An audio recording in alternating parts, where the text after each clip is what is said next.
मैं आपके चैनल को आपके माध्यम से बधाई देता हूं, जो इतना अच्छा काम, चूंकि समस्याएं हर जगह छोटी छोटी होती हैं, बस उनको सामने लाना पड़ता है।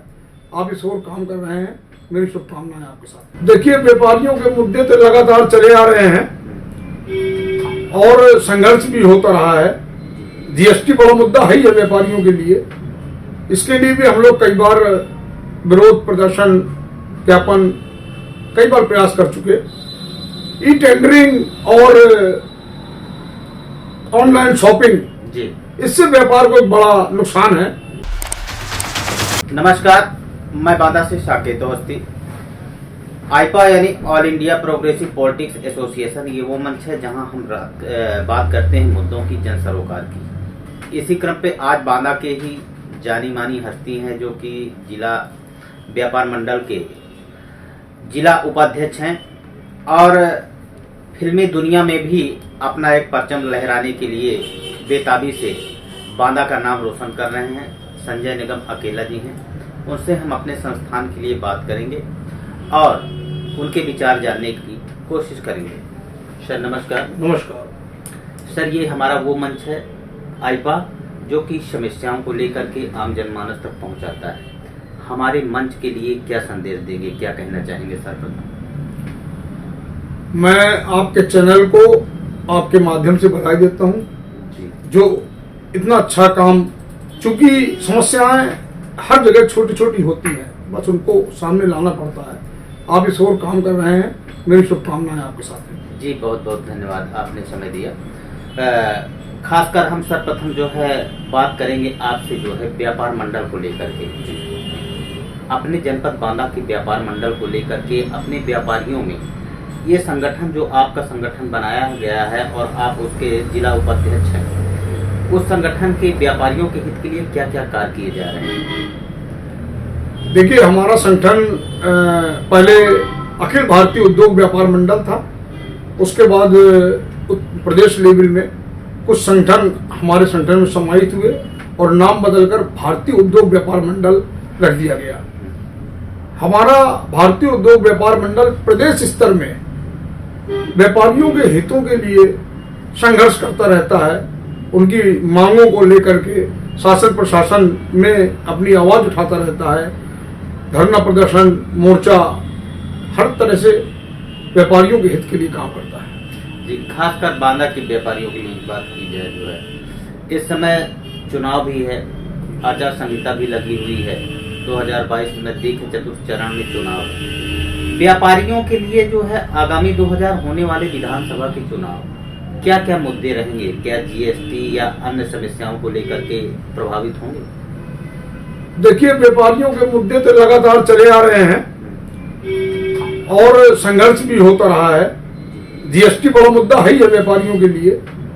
इसके लिए भी हम लोग कई बार विरोध प्रदर्शन, ज्ञापन कई बार प्रयास कर चुके। ई टेंडरिंग और ऑनलाइन शॉपिंग जी, इससे व्यापार को एक बड़ा नुकसान है और व्यापारी इससे बहुत व्यथित है। इसके लिए हम लोगों ने कई बार मुख्यमंत्री जी को जिलाधिकारी के माध्यम से ज्ञापन भी दिया, धरना प्रदर्शन भी किया और लगातार संघर्ष इस मुद्दे पर हमारी भारतीय उद्योग व्यापार मंडल कर रहा है। जी, बांदा में ही व्यापारियों की जो है वर्तमान स्थितियां देखी जाएं, आपके संगठन के द्वारा वर्तमान में कौन ऐसी अव्यवस्थाएं हैं व्यापारियों को लेकर के अपने बांदा में ही, जो कि उनकी समस्या का समाधान करना बहुत आवश्यक है? व्यापारियों की बहुत सारी समस्याएं हैं। छोटे व्यापारियों का जो रेहड़ी वाले व्यापारी हैं, वो भी कहीं भी जगह मिलती है, बेचारे लगा लेते हैं। हमारा उद्योग व्यापार मंडल ये चाहता है कि उनको कहीं जगह अलॉटमेंट की जाए, जहां सारे ठेलिया वाले, रेहड़ी वाले, ये लोग, उनको एक जगह मिले।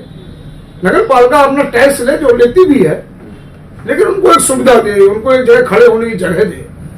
उससे होगा क्या कि जब उनको एक जगह सुनिश्चित हो जाएगी, तो जो व्यापारी है, दुकानदार है, वो भी, उसको भी मतलब अपने व्यापार के लिए फायदा होगा। क्योंकि कहीं ना कहीं ग्राहक आया, रेहड़ी वाला उनके दरवाजे में खड़ा है, ग्राहक ने देखा कि यार ये रास्ता नहीं निकलने की, तो और आगे निकल गया। तो ये सब नहीं होगा, व्यापार को बढ़ावा मिलेगा, हर दुकानदार के पास ग्राहक आएगा। जी, खासकर जो है कोरोना काल के विषय पे बात की जाए, जब कोरोना चल रहा था, सेकेंड वेव चल रही थी, अब तो थर्ड वेव है, लेकिन उतना प्रभाव नहीं जितना कि सेकेंड वेव में प्रभाव था।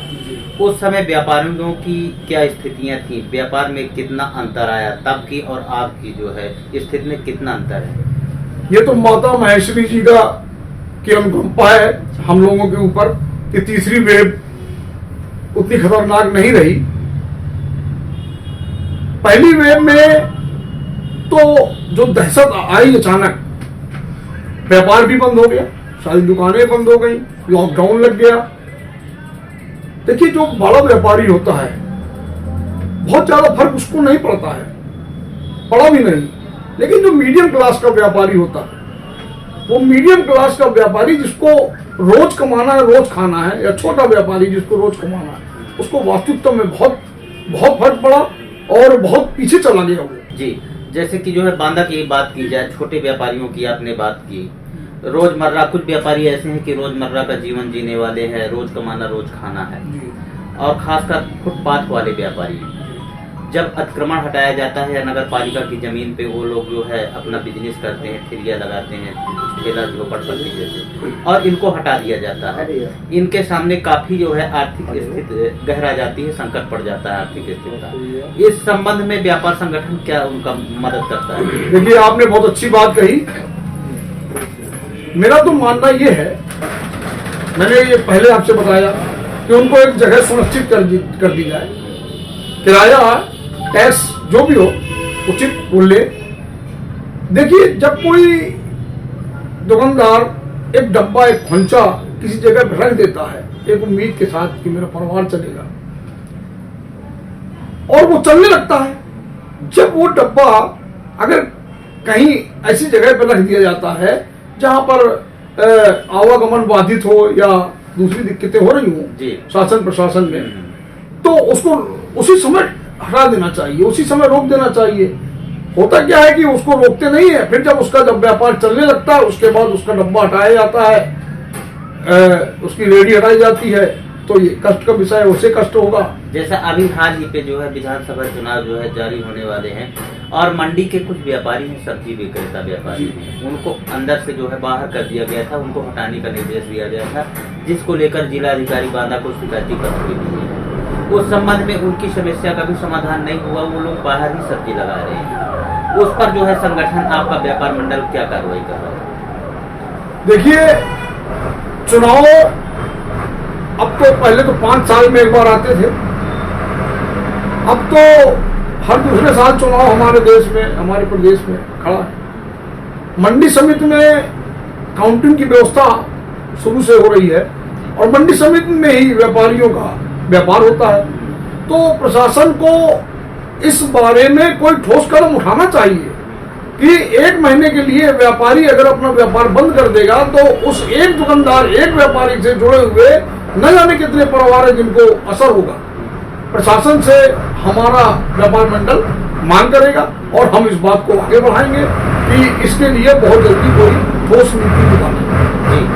खासकर जो है संजय जी, मैं आपसे बात करूंगा, आप जैसे हमारे खासकर बांदा में ही बुंदेलखंड पे निर्मित, बुंदेलखंड पर आधारित जो है फिल्म का निर्माण भी और बनाई भी जा रही थी, उस पर आपने अपना किरदार भी निभाया है। आपको कैसा महसूस लगा अपने खासकर बुंदेलखंड के लिए? अगर जो है फिल्म जगत में यहाँ बुंदेलखंड वासियों को जो है रोजगार मिलता है या काम मिलता है, तो उनके लिए कैसे कैसे अवसर मिलेंगे? देखिए, मैं आपको एक छोटी सी बात बताता हूँ साकेत भाई, भोजपुरी एक इंडस्ट्री है। आपने देखा, आप वहां गए हो या न गए हो, मैं गया हूं, मैंने देखा है, वहां पर कुछ नहीं है ऐसा।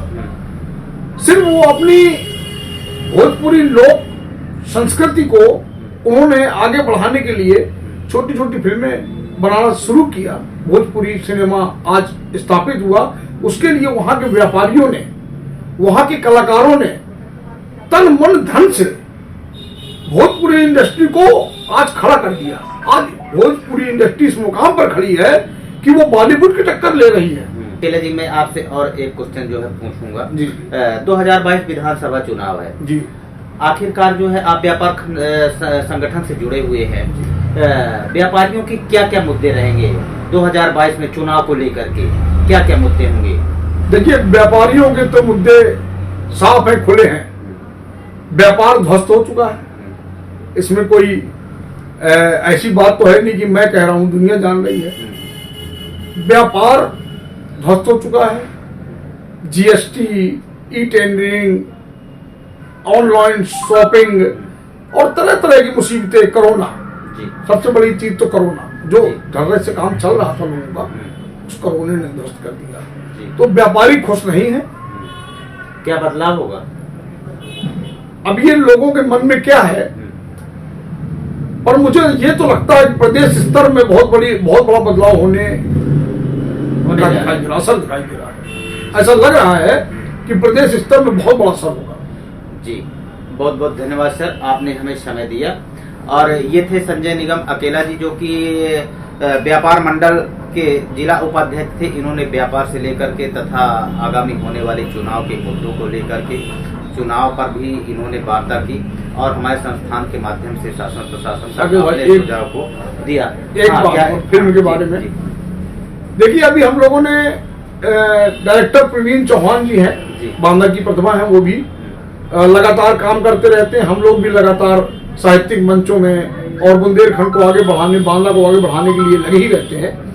अभी हम लोगों ने मिलकर के एक यूपी 90 वेब सीरीज फिल्म बनाई जी, बहुत कम पैसे में, बहुत कम संसाधनों में। मतलब संसाधन तो हमारे यहाँ थे ही नहीं। हम लोगों ने किसी तरीके से यूपी 90 वेब सीरीज 4 पार्टों में बनाई, यूट्यूब में पड़ी हुई है।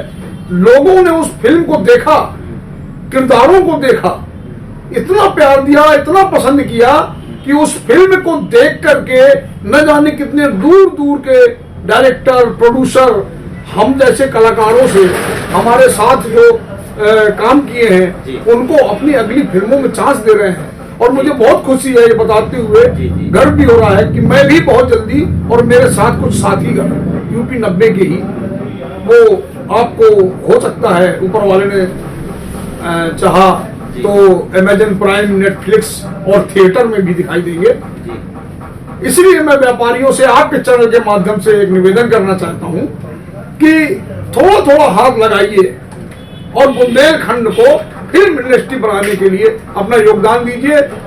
ये जो आप काम करेंगे, जीवन भर लोग आपको याद रखेंगे, क्योंकि जो पहले आओ पहले पाओ। जी, बहुत बहुत धन्यवाद सर, हमारी आपके साथ शुभकामनाएं हैं। और रही फिल्म जगत की विषय की बात की, तो जब आप अपने स्टेप पर आगे अपने स्टेप को बढ़ाइएगा, हमारा संस्थान आपके कदम से कदम मिला करके चलेगा। बहुत बहुत धन्यवाद। मैं बांदा से आइफा के लिए शाकिर।